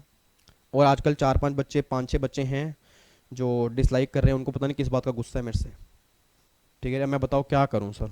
अब मैं अपनी जान, इसके बाद तो मैं अपनी जान ही दे सकता हूं सर, इसके बाद मैं और क्या कर सकता हूं? और आपको बताओ मैं अभी जीएसटी और जीएसटी की रिवीजन और जीएसटी के एमसीक्यूज भी लेके आ रहा हूं। अब ये खुश होने की बात नहीं है सर कि वाह वाह वाह वैसे ये विवेक सर जीएसटी की रिवीजन ला रहे हैं, ये खुश होने की बात नहीं है सर। जिस दिन आपका मेरे पास स्क्रीनशॉट आएगा ना पास का, और आपके पेरेंट्स की ऑडियो नोट्स आएंगी, उसमें लिखा होगा कि विवेक हम तुझे बहुत ब्लेसिंग दे रहे हैं, और बच्चा हमारा पास हुआ है, हमारा ड्रीम पूरा हुआ है, तुझे बहुत ज़्यादा आशीर्वाद है, तूने बहुत अच्छा काम किया था, उस दिन मेरी ज़िंदगी सफल होगी, सारी मेहनत सफल होगी, मुझे और कुछ नहीं चाहिए। सर सिंपल सी बात है। देखो जो मेरे रेगुलर बैच वाले बच्चे हैं उनको मैं चाहूँ तो गूगल मीट के ऊपर रिवीजन कर सकता हूँ ना, बट मेरी रिस्पॉन्सिबिलिटी उनकी भी है और आपकी भी है। क्योंकि मैं सिंपल सी बात करता हूँ, मेरी फैमिली में आज कितने 88,000 बच्चे हमारे यूट्यूब पे होंगे, और इतने बच्चे तो कभी आते ही नहीं, ऑब्वियस सी बात है, कम, बहुत कम बच्चे आते हैं। मैं कह रहा हूँ जितने बच्चे भी आते हैं उन सबकी रिस्पॉन्सिबिलिटी मेरी है। अगर आप मुझ पे ट्रस्ट कर रहे हो तो एक एक ट्रस्ट का मुझे आपका अदा करना है कि ये देखो ये लो, मेरी जिंदगी भी आपके लिए है, अब आप एग्जाम क्लियर करके आओ। तो बहुत जल्दी सर जीएसटी की रिवीजन भी और जीएसटी के एमसीक्यूज भी स्टार्ट हो जाएंगे, और लाइव स्टार्ट होंगे यूट्यूब पे, और होंगे रात को। ठीक है, वो चाहे मैं 10 बजे करूं, चाहे 9:30 बजे करूं, चाहे वो 10 बजे करूं, होंगे 10 से 11 या 11 से 12, ऐसे होंगे आराम से। अब हमारी रात अपनी है जी। अब देखो 7 से लेके 8:30 हमारे वैसे बज जाते हैं, 8:30 से लेके 9:30 बजे तक डाउट सेशन चलते हैं। ठीक है, अब देखते हैं टाइम उसका रिवीजन का क्या निकालना है, बट अब ये लगा लो रिवीजन बहुत जल्दी स्टार्ट होने वाले जीएसटी की, जबरदस्त तरीके से रिवीजन कराऊंगा। ठीक है, मुझे थैंक यू भी कब चाहिए? मुझे थैंक यू ऐसे भी नहीं चाहिए, थैंक यू मुझे तब चाहिए कि भैया जब आप पास हो जाओगे, बस मेरा सब कुछ वही है जी, मेरा सब कुछ वही है। और वो 4 बार बच्चे नालायक डिसलाइक करके जाते हैं, उनसे यही है कि जिंदगी में आगे बढ़ने वाले बनो, खींचने वाले मत बनो, थोड़ा सा भगवान से भी डर लो। मतलब कोई अगर अप्रिशिएट कर रहा होता है ना, मैं आपको ऑलवेज ये बात कहता हूं सर, हमेशा जितने मेरी फैमिली के बच्चे हैं, कहीं भी किसी की वीडियो देखने के लिए जाएगा, आपका एक फर्ज है हमेशा जब भी आप लाइफ में आगे बढ़ोगे, किसी को डीमोटिवेट मत करना, मोटिवेट करने वाले बनना। तब तो आप मेरी फैमिली के बच्चे हो, नहीं तो आप मेरी फैमिली के बच्चे नहीं हो जी। मैं तो सिंपल सी बात ही है, क्योंकि मैंने आपको बुरा किसी का बोलना सिखाया नहीं है, बुरा मैंने सुनना सिखाया नहीं है, मैंने हमेशा अच्छा बोलना सिखाया है, दूसरों को मोटिवेट करना सिखाया है, दूसरों को आगे लेके जाना सिखाया है, मैंने किसी को पीछे करना नहीं सिखाया आपको। तो जहां भी जाओगे ना, एक खुशबू आनी चाहिए बच्चों में से, हाँ कि वाकई अच्छे बच्चे हैं। ये नालायक बच्चे बन के मत जाना, ध्यान रखना, अच्छे इंसान बनने की कोशिश करना।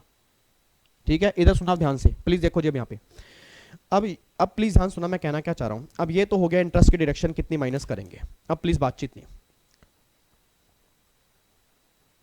अब मेरा अगला पॉइंट क्या है, सारे बच्चे, जितने बच्चे बैठे हैं, सारे बच्चे चैट बॉक्स में आंसर देंगे। और मुझे पता नहीं ऐसा क्यों लग रहा है, जितने बच्चे बैठे हैं उसका 50% से ऊपर बच्चा गलत आंसर देगा। हमारे एग्जाम जून में थे, अब तो चलो अगस्त में हो गए, जून में थे, फिर भी देखना आप कितने बच्चे गलत आंसर दोगे कॉन्सेप्ट का। मैं आपसे पूछता हूं, क्वेश्चन पूछता हूं, आप मुझे आंसर देना। मेरा क्वेश्चन ये है, आपके सामने दो लोग हैं जी, आपके सामने दो लोग हैं। मैं यहां पे एग्जांपल लिखता हूं ए। आपके सामने दो लोग हैं, मान लो एक तो है ये मिस्टर ए और एक मिस्टर बी है। प्लीज ध्यान सुनना जी, कोई बच्चा बातचीत नहीं करेगा, अभी बातचीत नहीं करेगा, सिर्फ सुनेगा, क्वेश्चन सुनेगा। आपके सामने दो लोग हैं, एक तो है ए और एक है बी। ए का मेन काम है शेयर्स में डीलिंग करना। ए का मेन काम है शेयर्स में डीलिंग करना, मतलब ए के हाथ में जो शेयर्स हैं वो स्टॉक इन ट्रेड है। ए के हाथ में शेयर्स हैं वो स्टॉक इन ट्रेड है, इसका मेन काम क्या है, शेयर्स में डीलिंग करना। और बी का मेन काम शेयर्स में डीलिंग करना नहीं है। मान लो बी जो है, मान लो मैं हूं, बी आपके सामने मैं हूं। मेरा काम क्या है जी, मेरा काम बच्चों को पढ़ाना है, मेरा काम क्या है, टीचिंग का है। बट मान लो मैंने शेयर्स में कुछ इन्वेस्टमेंट की हुई है, तो शेयर्स मेरे लिए क्या हो गए, इन्वेस्टमेंट हो गए, स्टॉक इन ट्रेड नहीं हुआ। मतलब बी के हाथ में भी शेयर्स हैं, बट इसका काम शेयर्स में डीलिंग करना नहीं है, इसने शेयर होल्ड किए हुए हैं एज ए इन्वेस्टमेंट। इसने इन्वेस्टमेंट की तरह होल्ड किए हैं, उसने स्टॉक इन ट्रेड की तरह होल्ड किए हैं। बच्चा अगर आप पूछना क्या चाह रहे हो, अब पूछना यह चाह रहा हूं कि जब मिस्टर ए को डिविडेंड मिलेगा, तो ये डिविडेंड की इनकम आप टैक्सेबल कहां करोगे, पीजीपीपी में टैक्सेबल करोगे या अदर सोर्स में करोगे। और जब इसने shares as a investment hold किए हैं, इसको जो डिविडेंड मिलेगा वो टैक्सेबल कहां पे करोगे, कैपिटल गेन में करोगे या अदर सोर्स में करोगे। मेरी बात समझ पा रहे हो? अभी आप क्वेश्चन समझ नहीं पा रहे। सर मैंने ये नहीं कहा कि शेयर से आने वाली इनकम टैक्सेबल कहां करोगे, नहीं आ रही मेरी बात समझ में? सर मैंने क्या बोला है, मैंने ये नहीं कहा शेयर से आने वाली इनकम टैक्सेबल कहां करोगे, मैंने ये बोला उस शेयर से जो डिविडेंड आ रहा है वो डिविडेंड की इनकम टैक्सेबल कहां करोगे।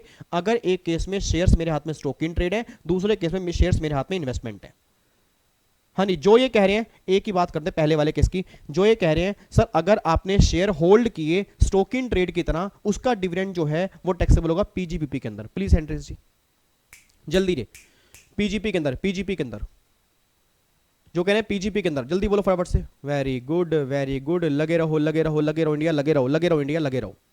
और जो कह रहे हैं टैक्सेबल होगा अदर सोर्स में, अदर सोर्स में। चलो जी, कई बच्चे अदर सोर्स वाले भी। अब यहां पे आ जाओ, अगर मैंने शेयर होल्ड की है इन्वेस्टमेंट की तरह, वहां से मुझे डिविडेंड आ रहा है, जो कह रहे हैं ये डिविडेंड टैक्सेबल होगा कैपिटल गेन में। चलो कई गिने चुने बच्चे होंगे जो आंसर डर के दे नहीं रहे। और जो कह रहे हैं अदर सोर्स में, चलो यहां पे कई बच्चे कह रहे हैं अदर सोर्स में। अब सुनना ध्यान से नालायकों, मैंने पहले भी कहा था आप गलत आंसर दोगे, आज के बाद आप कोई गलत आंसर नहीं देगा जी। आज के बाद मेरी फैमिली का कोई बच्चा गलत आंसर नहीं देगा जी, मुझे बाकियों का नहीं पता, मेरी फैमिली का कोई बच्चा गलत आंसर नहीं देगा। इतनी सी बात ध्यान देना कि डिविडेंड की income is always taxable under head other source. पहली बात तो ये। सर आपके एग्जाम में एमसीक्यूज में कई बार क्वेश्चन बन चुका है कि शेयर होल्ड किए स्टॉक इन ट्रेड की तरह, वहां से डिविडेंड आ रहा है, बच्चा कहता है पीजीपीपी। बच्चों को यही समझ नहीं आ रहा कि भैया डिविडेंड की इनकम जो है वो हर केस में अदर सोर्स में ही टैक्सेबल होती है, चाहे शेयर्स आपने कैसे भी होल्ड क्यों ना की हो। अगर आपने शेयर स्टॉक इन ट्रेड की तरह होल्ड की हैं, अगर आपने शेयर्स इन्वेस्टमेंट की तरह होल्ड की हैं, दोनों ही केस में डिविडेंड की इनकम जो होगी अदर सोर्स में ही टैक्सेबल होगी, किसी भी केस में पीजीपी के अंदर टैक्सेबल नहीं होगी, ना कैपिटल गेन में टैक्सेबल होगी। सर वो तो शेयर को सेल करके जो प्रॉफिट आएगा, अगर बिजनेस है तो पीजीपी, नहीं तो कैपिटल गेन। मैं बात डिविडेंड की कर रहा हूं साहब, मैं बात डिविडेंड की कर रहा हूं। तो डिविडेंड की इनकम जो है मेरे बच्चे, मेरे नोनू, मेरे सोनू, मेरे बैंगनी, मेरे मेहरून, डिविडेंड की इनकम जो होगी is always taxable under head other source. बस ये बात ध्यान देना कि डिविडेंड की इनकम हमेशा ही टैक्सेबल करनी है अदर सोर्स में, ये बात ध्यान दो जी, ठीक है जी। तो बस ये बात ध्यान देना जी। आपको मैं एक पॉइंट यहां पे दिखाने जा रहा हूं, इधर देखो ध्यान से। अब यहां पे देखो ये क्या लिखा है, देखो डिविडेंड अगर शेयर्स आपने होल्ड किए हैं इन्वेस्टमेंट की तरह, अगर शेयर होल्ड किए हैं स्टॉक इन ट्रेड की तरह, तो dividend receive from shares other source में टैक्सेबल होगा, और dividend receive from share other source में ही टैक्सेबल होगा। मतलब दोनों ही केस में इनकम अदर सोर्स में ही टैक्सेबल होगी, बस ये बात ध्यान देना। अब यहां पे ना बस मुझे एक पॉइंट और कराना है। अब गवर्नमेंट कहती है दोनों केस में डिविडेंड की इनकम तो अदर सोर्स में टैक्सेबल होगी, कोई दिक्कत नहीं है। क्या आप में से कोई बच्चा ऐसा है जिसने set off and carry forward of losses वाला चैप्टर किया हो? कोई बताएगा सेट ऑफ के चैप्टर में बिजनेस के लॉस को किस इनकम से खत्म करते थे? बिजनेस की इनकम से खत्म कर देते थे। मान लो मैं दोबारा से उस एग्जांपल पे आ रहा हूं, ये मिस्टर ए है और ये मिस्टर बी है, इसके हाथ में शेयर स्टॉक इन ट्रेड है, इसके हाथ में शेयर इन्वेस्टमेंट है, ये डिविडेंड की इनकम भी अदर सोर्स में, ये डिविडेंड की इनकम भी अदर सोर्स में। ये बात तो क्लियर हो गई। अब ध्यान सुना, मिस्टर ए के बिजनेस के लॉस हैं, मिस्टर ए के बिजनेस के लॉस हैं। अब अगर मिस्टर ए के बिजनेस के लॉस हैं पिछले साल से, मतलब ब्रॉड फॉरवर्ड लॉस हैं पिछले साल से चलते हुए आ रहे हैं, और इस साल ना कोई बिजनेस की इनकम नहीं है, यार प्लीज बातचीत मत करो, प्लीज बातचीत मत करो, प्लीज बातचीत मत करो। इस साल बिजनेस की इनकम नहीं है, पिछले साल से बिजनेस के लॉस आ रहे हैं, इस साल की बिजनेस की इनकम नहीं है, बट इस साल डिविडेंड की इनकम है। और वो कहां से आ रही है? जो शेयर्स मैंने होल्ड किया स्टॉक इन ट्रेड की तरह, वहां से डिविडेंड की इनकम आ रही है। तो मेरा क्वेश्चन ये है, क्या बिजनेस के लॉस को मैं डिविडेंड की इनकम से खत्म कर पाऊंगा? मेरे बच्चे बोल दो, क्या मैं बिजनेस के लॉस को डिविडेंड की इनकम से खत्म कर पाऊंगा? आंसर इज यस या नो। कई बच्चे यस बोल रहे हैं, कह रहे हैं हाँ सर कर सकते हैं, बिजनेस के लॉस तो किसी भी हेड की किसी भी इनकम से कर सकते हैं, सैलरी की इनकम को छोड़ के, तो डिविडेंड की इनकम तो अदर सोर्स की इनकम होती है, कर ही सकते होंगे। आपने मेरा क्वेश्चन ध्यान सुना नहीं सर, मैंने ये नहीं कहा बिजनेस के लॉस इस साल के हैं, मैं कह रहा हूं ब्रॉड फॉरवर्ड है। लॉस जो है इस साल के नहीं है, पिछले साल से चलते हुए आ रहे हैं। तो जो ब्रॉड फॉरवर्ड लॉस होंगे वो तो बिजनेस की इनकम से खत्म होते हैं ना, और अगर बिजनेस की इनकम से खत्म होंगे तो क्या डिविडेंड की इनकम से वो लॉस खत्म कर पाऊंगा? Answer is no, answer is no, क्योंकि डिविडेंड की इनकम टैक्सेबल कहां पे होती है? अदर सोर्स में। अब यहां पे एक सुप्रीम कोर्ट की जजमेंट है जो एग्जाम में कई बार बन चुकी है। मेरे रेगुलर बैच वाले बच्चे भी सुन ले जी, मेरे रेगुलर बैच वाले बच्चे भी सुन ले जी, एक पॉइंट आपको एक्स्ट्रा करा रहा हूं मैं, प्लीज ध्यान सुनना जी, प्लीज ध्यान सुनना जी, जितने बच्चे सामने बैठे हैं प्लीज ध्यान सुनिए जी। मैं एक लाइन बोलूंगा, लाइन अपने दिमाग में डाल लेना जी, यहां पे लाइन अपने दिमाग में डाल लेना। वैसे डिविडेंड की इनकम टैक्सेबल अदर सोर्स में ही होगी हर केस में, वैसे डिविडेंड की इनकम टैक्सेबल हर केस में अदर सोर्स में होगी, बट अब ध्यान सुना गवर्नमेंट क्या कह रही है। अब गवर्नमेंट कह रही है अगर बिजनेस के लॉस हैं और शेयर्स तुमने होल्ड किया स्टॉक इन ट्रेड की तरह, तो सिर्फ उस लॉस को सेट ऑफ करने के पर्पस के लिए उस डिविडेंड की इनकम को बिजनेस की इनकम ट्रीट करके आप लॉस सेट ऑफ कर सकते हो। उसके बाद अगर डिविडेंड की इनकम बचेगी तो वो टैक्सेबल कर देना अदर सोर्स में। सर एक बार दोबारा सर, आगे मत बढ़ जाना प्लीज, आगे मत बढ़ जाना, नहीं तो फिर आप देख लेना हम आपसे कट्टी हो जाएंगे। नहीं बढ़ रहा, रुको तो सही। मैंने ये बोला है कि वैसे डिविडेंड की इनकम अदर सोर्स में टैक्सेबल होगी, वैसे डिविडेंड की इनकम अदर सोर्स में टैक्सेबल होगी, बट लॉस सेट ऑफ कर पर्पस के लिए, अगर कोई ब्रॉड फॉरवर्ड बिजनेस लॉस है, उस लॉस को सेट ऑफ करने के पर्पस के लिए उस डिविडेंड की इनकम को तुम बिजनेस की इनकम ट्रीट करके लॉस सेट ऑफ करोगे। अगर उसके बाद कोई डिविडेंड की इनकम बचेगी, टैक्सेबल तुम्हें अदर सोर्स में करनी है। ठीक है जी, दिखाऊं आपको, दिखाऊं, ये देखो जी, फिर अब आपको दिखाता हूं वो डायग्राम, आप पूरा पढ़ो। देखो जी मैंने क्या लिखा है, अगर आपने शेयर होल्ड किए हैं इन्वेस्टमेंट की तरह तो सुप्रीम कोर्ट की जजमेंट नॉट एप्लीकेबल, अगर शेयर होल्ड किए स्टॉक इन ट्रेड की तरह सुप्रीम कोर्ट की जजमेंट एप्लीकेबल। अब सुप्रीम कोर्ट क्या कहता है, as per supreme court judgement set off and carry forward of losses purpose के लिए डिविडेंड की इनकम को पीजीपी की इनकम ट्रीट करेंगे और आप लॉस सेट ऑफ कर दोगे। बस ये पर ध्यान देना, सिर्फ लॉस पर्पस के लिए, सिर्फ लॉस सेट ऑफ पर्पस के लिए। अब मुझे चैट बॉक्स में लिख के बताओ जी, जल्दी चैट बॉक्स में लिख के बताओ, क्या मैंने ये कहा है? सोच के बोलना जी, क्या मैंने ये कहा है? क्या मैंने, सोच के बोलना, क्या मैंने ये कहा है कि डिविडेंड की इनकम अगर शेयर को होल्ड करोगे स्टॉक इन ट्रेड की तरह, वो हर केस में बिजनेस में ही टैक्सेबल होगी? Answer is no.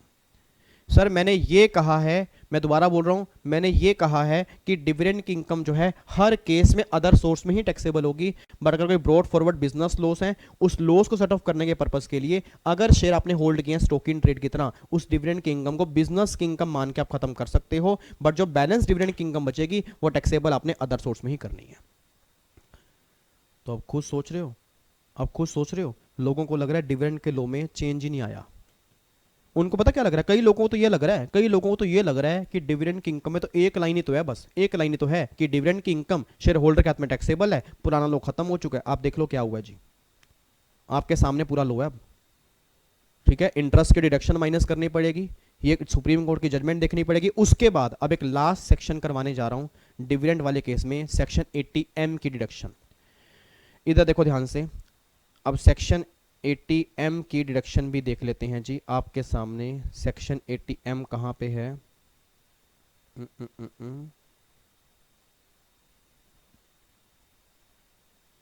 ये लो जी, ये आपके सामने है सेक्शन 80M जी, ये आपके सामने सेक्शन 80M है। अब ये आपके सामने सेक्शन 80M है जी। ठीक है, देखो क्या लिखा है, deduction in respect of inter corporate dividend. अब ये इंटर कॉर्पोरेट डिविडेंड क्या होता है जी? इंटर कॉर्पोरेट डिविडेंड का मतलब क्या होता है? पहली बात तो ना, ये सेक्शन जो करने जा रहे हैं वैसे हमें करना था डिडक्शन के चैप्टर में, इस रिवीजन क्लास में नहीं करना था, बट मैं क्यों करवा रहा हूं? क्योंकि वो डिविडेंड के लॉ से लिंक कर रहा है, तो अभी खत्म हो जाएगा। ठीक है, ऐसे ही एक टीडीएस के चैप्टर में, एक चैप्टर हम करेंगे, रिवीजन करेंगे टीडीएस की, उसमें एक सेक्शन है 194, वो टीडीएस का है, वो टीडीएस का है 194, उसको भी अभी मैं करवा दूंगा आपको, अभी मैं दिखा दूंगा आपको। उस केस में भी टीडीएस करता है, मतलब जो कंपनी अब डिविडेंड डिस्ट्रीब्यूट करेगी वो सीडीटी नहीं काटेगी, वो टीडीएस डिडक्ट करेगी। अब वो टीडीएस किस रेट से कटेगा, किस केस में कटेगा, उसको भी डिस्कस कर लेंगे, ताकि सारे लिंक वाले कॉन्सेप्ट जो हैं डिविडेंड के आज हमारे रिवाइज हो जाए। अब सुना ध्यान से, 80M जो मैं करवाने जा रहा हूं, पहली बात ये सेक्शन है डिडक्शन का। अब ये सेक्शन एप्लीकेबल जो होगा ना, only in the hands of domestic company, और किसी के हाथ में एप्लीकेबल नहीं होगा। मतलब कहना क्या चाह रहा हूं कि अगर डोमेस्टिक कंपनी को डिविडेंड मिल रहा है, अगर डोमेस्टिक कंपनी को डिविडेंड मिल रहा है, किससे डिविडेंड मिल रहा है? या तो डोमेस्टिक कंपनी से ही मिल रहा है, मतलब रिलायंस कंपनी डिविडेंड दे रही है किसी दूसरी डोमेस्टिक कंपनी को, किसी फॉरेन कंपनी से मिल रहा है। मान लो कोई फॉरेन कंपनी है, यूनिलीवर यूके, मान लो कोई यूनिलीवर यूके है, फेसबुक है, ये सारी फॉरेन कंपनी है। ये फॉरेन कंपनी डिविडेंड डिस्ट्रीब्यूट कर रही है, किसको डिविडेंड डिस्ट्रीब्यूट कर रही है? डोमेस्टिक कंपनी को। या कोई बिजनेस ट्रस्ट है, वो डिविडेंड डिस्ट्रीब्यूट कर रहा है किसको? डोमेस्टिक कंपनी को। और डोमेस्टिक कंपनी के आगे अपने शेयर होल्डर हैं, वो उनको डिविडेंड डिस्ट्रीब्यूट कर रही है। अब 80M ये बात कहता है, इसको अमेंडमेंट क्लास के अंदर मैंने समझाया था डिटेल में। 80M ये बात कहता है कि अगर किसी डोमेस्टिक कंपनी ने यहां से डिविडेंड लेकर आगे डिविडेंड डिस्ट्रीब्यूट किया, 80M ये बात कहता है किसी डोमेस्टिक कंपनी ने यहां से डिविडेंड लेकर आगे डिविडेंड डिस्ट्रीब्यूट किया, तो इस डोमेस्टिक कंपनी को हम 80M की डिडक्शन दे देंगे। सर पॉइंट समझ नहीं आया। इसका मतलब यह है, मान लो एक डोमेस्टिक कंपनी ने इस डोमेस्टिक कंपनी को 70 लाख रुपए का डिविडेंड दिया, 70 लाख रुपए का डिविडेंड दिया पूरे साल का, और इस डोमेस्टिक कंपनी ने अपने शेयर होल्डर को आगे डिविडेंड डिस्ट्रीब्यूट कर दिया 60 लाख रुपए का। अब 70 लाख रुपए का डिविडेंड मिला, 60 लाख रुपए आगे डिस्ट्रीब्यूट कर दिया, या 60 लाख की बजाय मान लो डिस्ट्रीब्यूट कर दिया 80 लाख रुपए का। अब गवर्नमेंट कह रही है विवेक, तो अपने बच्चों से एक बात पूछ। मैं अगर बिल्कुल पूछूंगा, सारे बच्चे अच्छे हैं मेरे, बहुत इंटेलिजेंट हैं, और ये डेली आते हैं स्टूडेंट दरबार के अंदर, अच्छे बच्चे बन गए हैं, अब ये मेरी बात मानते हैं। तो कह रहे पूछ तो सही फिर इन बच्चों से। मैं कहा बताओ क्या पूछना है? कह रहे इन बच्चों से पूछ कि जब ये डोमेस्टिक कंपनी इस डोमेस्टिक कंपनी को डिविडेंड देगी 70 लाख रुपए का, तो ये 70 लाख रुपए किसके हाथ में टैक्सेबल होंगे? मैं कहा बताओ भाई, मेरी लाज रखो। गवर्नमेंट कह रही है 70 लाख रुपए किसके हाथ में टैक्सेबल होंगे? डिविडेंड देने वाली कंपनी के हाथ में या डिविडेंड लेने वाली कंपनी के हाथ में? बहुत बढ़िया, बिल्कुल सही आंसर दिया, डिविडेंड लेने वाली कंपनी के हाथ में, क्योंकि अभी अभी हमने नया लॉ क्या पढ़ा है कि डिविडेंड अब शेयर होल्डर के हाथ में टैक्सेबल होगा, जो डिविडेंड लेने वाला होगा उसके हाथ में टैक्सेबल होगा। मैं कहा देख लिया गवर्नमेंट। अब बताओ और कोई क्वेश्चन बच्चों से? कह रहे पूछूंगा पूछूंगा। मतलब इन्होंने क्या बताया कि डिविडेंड टैक्सेबल होगा लेने वाले के हाथ में। मैं कहा बिल्कुल, मतलब डिविडेंड 70 लाख रुपए टैक्सेबल होंगे लेने वाले के हाथ में। कहते अब इनसे एक बात और पूछ कि जब ये डोमेस्टिक कंपनी इस 70 लाख पे टैक्स पे कर चुकी है, तो फिर जब ये आगे डिविडेंड डिस्ट्रीब्यूट करेगी अपने शेयर होल्डर को 60 लाख या 80 लाख रुपए, तो फिर ये 60 और 80 लाख रुपए किसके हाथ में टैक्सेबल होंगे? जल्दी बताओ, ये 60 और 80 लाख रुपए किसके हाथ में टैक्सेबल होंगे? इन शेयर होल्डर के हाथ में। तो क्या आपको ये नहीं लग रहा डबल टैक्स लग गया? थोड़ा सोच के बताओ सर, क्या आपको ये नहीं लग रहा डबल टैक्स लग गया? बिल्कुल डबल टैक्स लग गया, क्योंकि जिस डिविडेंड पर ये डोमेस्टिक कंपनी ऑलरेडी टैक्स पे कर चुकी है, उसी डिविडेंड पर शेयर होल्डर अगर दोबारा टैक्स पे करेंगे, देयर इज डबल टैक्सेशन। हाँ आ गया सर, याद आ गया, आपने क्लास में कराया था ये पॉइंट कि अगर डिविडेंड मिल रहा है इस कंपनी 70 लाख रुपए का, और फिर वो आगे डिस्ट्रीब्यूट कर रही है, तो जब ये इस पे टैक्स पे कर चुकी है, उसके बाद शेयर होल्डर टैक्स पे करेंगे, देयर इज डबल टैक्सेशन ना। तो गवर्नमेंट ने कहा टेंशन मत लो, टेंशन मत लो डोमेस्टिक कंपनी, हम तुम्हें 80M की डिडक्शन देंगे। डिडक्शन कितनी देंगे, जितना तुम्हें डिविडेंड मिला वो और जो आगे डिस्ट्रीब्यूट करोगे, विच एवर इज लेस। मतलब तुम्हें 70 लाख रुपए का डिविडेंड मिला, तुमने आगे डिस्ट्रीब्यूट किया 60 लाख रुपए, तो इसमें 60 लाख माइनस कर दो, हम तुम्हारे हाथ में बस 10 लाख रुपए का ही डिविडेंड टैक्सेबल करेंगे। क्यों? क्योंकि 60 लाख रुपए तुमने आगे डिस्ट्रीब्यूट कर दिया, वो शेयर होल्डर के हाथ में ही होगा। एक बच्चा कहता है सर अगर 80 लाख रुपए डिस्ट्रीब्यूट किया, तो भैया अगर 80 लाख रुपए किया, 70 लाख हमने लिए, तो मैक्सिमम 70 लाख रुपए तक की ही डिडक्शन मिल सकती है, तुम्हारे हाथ में कुछ भी टैक्सेबल नहीं होगा। रीजन, क्योंकि शेयर होल्डर उस पर टैक्स पे कर देंगे। अच्छा, मतलब सर आप ये बात कहना चाह रहे हो एटीएम में तो फिर सिंपल सी बात ये लिखी होगी कि एटीएम कहता होगा डिडक्शन मिलेगी जितना डोमेस्टिक कंपनी ने डिविडेंड रिसीव किया और जो आगे डिस्ट्रीब्यूट करेगी, which ever is less. Yes, यही बात तो लिखी है एटीएम के अंदर, यही बात तो लिखी है एटीएम के अंदर। देखो जी, अब देखो ये क्या लिखा है, dividend receive from domestic company, foreign company, business trust, deduction कितनी मिलेगी, लीस्ट ऑफ द फॉलोइंग। किस में से least? Dividend receive from domestic company, foreign company और बिजनेस ट्रस्ट, और dividend distributed by such domestic company, whichever is less. But ये dividend कब तक डिस्ट्रीब्यूट करना है? On or before the due date. और ड्यू डेट क्या होती है? जो रिटर्न फाइल करने की ड्यू डेट है उसे 1 महीने पहले तक। मतलब अगर डोमेस्टिक कंपनी ने जितना डिविडेंड 31 अक्टूबर, 31 अक्टूबर रिटर्न फाइल करने की डेट होती है ना, 31 अक्टूबर होती है रिटर्न फाइल करने की डेट, तो अगर डिविडेंड डिस्ट्रीब्यूट कर दिया 30 सितंबर तक, जितना डिविडेंड 30 सितंबर तक डिविडेंड डिस्ट्रीब्यूट कर दिया ना, उतने की ही डिडक्शन क्लेम कर सकते हैं। 30 सितंबर के बाद जो डिविडेंड डिस्ट्रीब्यूट करेगी वो डोमेस्टिक कंपनी डिडक्शन क्लेम नहीं कर पाएगी। ठीक है, तो ये है एटीएम जी। ठीक है सर, एक बार दोबारा से प्लीज, एक बार दोबारा से रिवीजन करा दो। एटीएम दोबारा देखो जी, ये डायग्राम आपके सामने है, ये डायग्राम आपके सामने है। आपको ये डायग्राम बनाना हो अपने नोट्स के अंदर, समरी बुक के अंदर बना लेना जी। ठीक है, ये आपके सामने एक बढ़िया सा डायग्राम मैं यहाँ पे दिखा रहा हूँ। ये लो जी, अब देखो यहाँ पे क्या है, एक डोमेस्टिक कंपनी है, वो डिविडेंड ले रही है डोमेस्टिक कंपनी से, फॉरेन कंपनी से, बिजनेस ट्रस्ट से, आगे फिर डिविडेंड डिस्ट्रीब्यूट कर रही है। तो गवर्नमेंट कह रही है जब वो डिविडेंड लेगी और आगे डिविडेंड डिस्ट्रीब्यूट करेगी, तो आप डिविडेंड जो होगा उसके हाथ में कितना टैक्सेबल करोगे? पहली बात तो डिडक्शन कितनी दोगे? अमाउंट रिसीव और amount distributed which ever is less.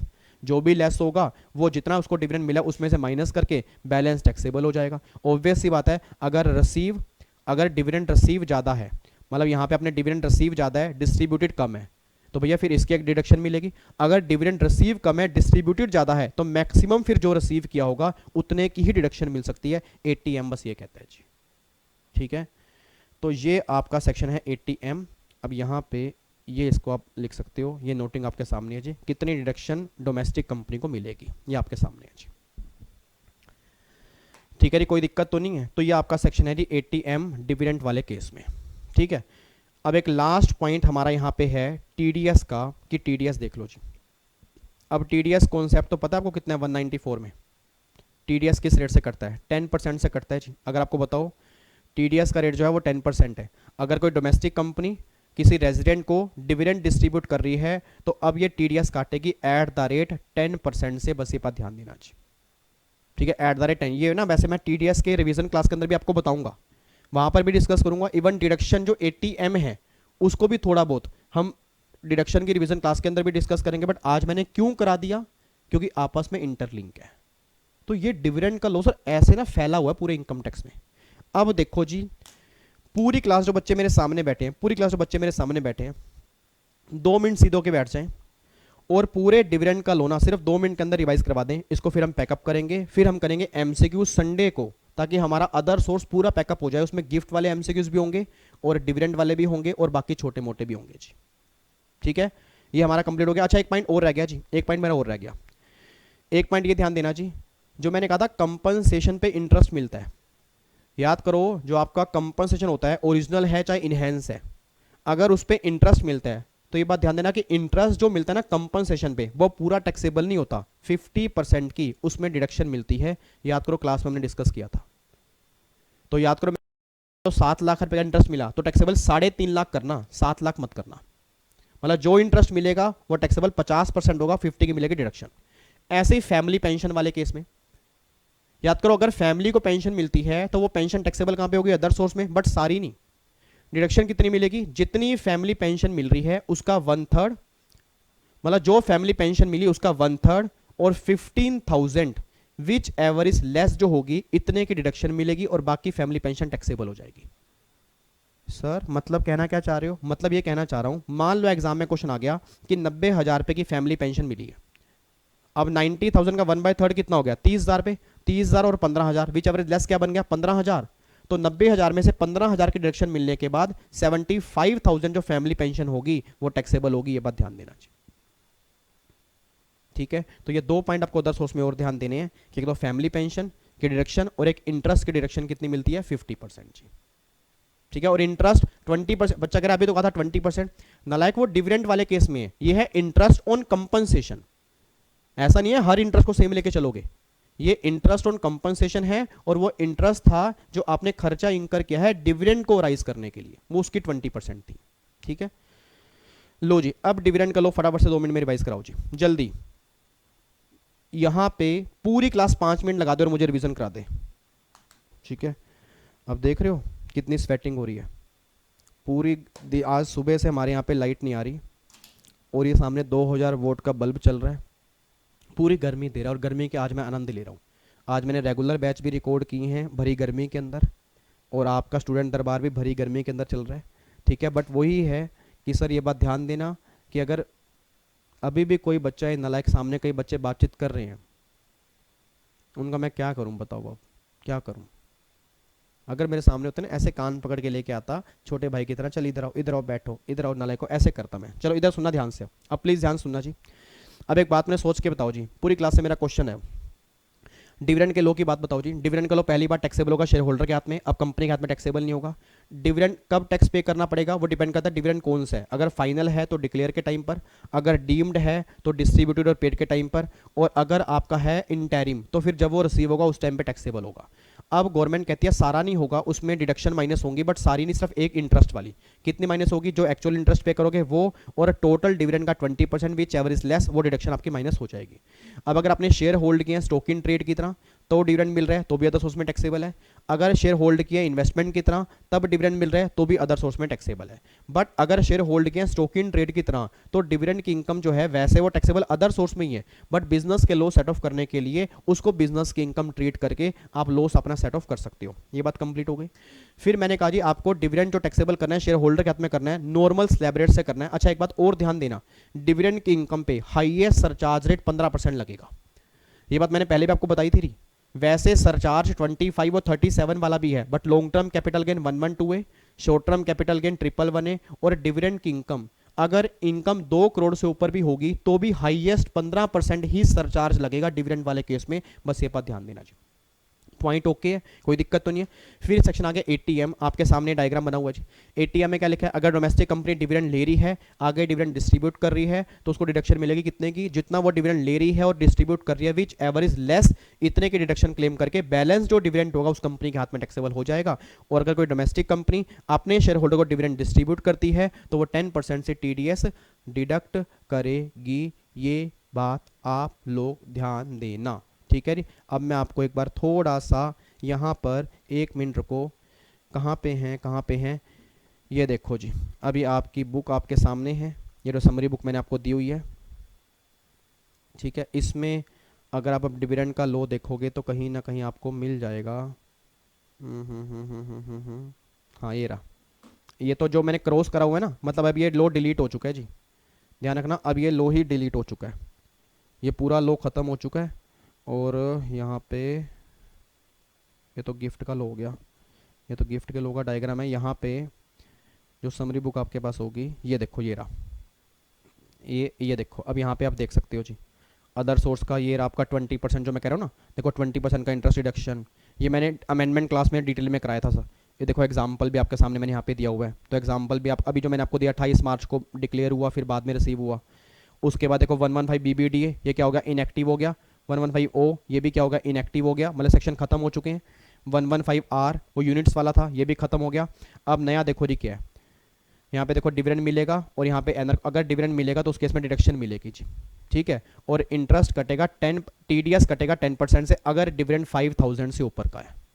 TDS का रेट कितना है? 10% से अगर डिविडेंड जो है 5,000 से ऊपर का है। और बाकी पुराने प्रोविजन जो है वो सारे मैंने बड़े बड़े क्रॉस कर रखे हैं। उस केस में अब पुराना लो खत्म हो चुका है जी, पुराना लो सारा ही खत्म हो चुका है। गलती से पुराना लो मत पढ़ लेना, नहीं तो एग्जाम में आप गलती करके आ जाओगे, ठीक है जी। तो अब जाके ये डिविडेंड का लॉ हमारा खत्म हो जाता है जी। अब कोई दिक्कत कोई परेशानी जी, ठीक है। तो फाइनली अदर सोर्स का चैप्टर आज हमारा रिवाइज हो गया जी।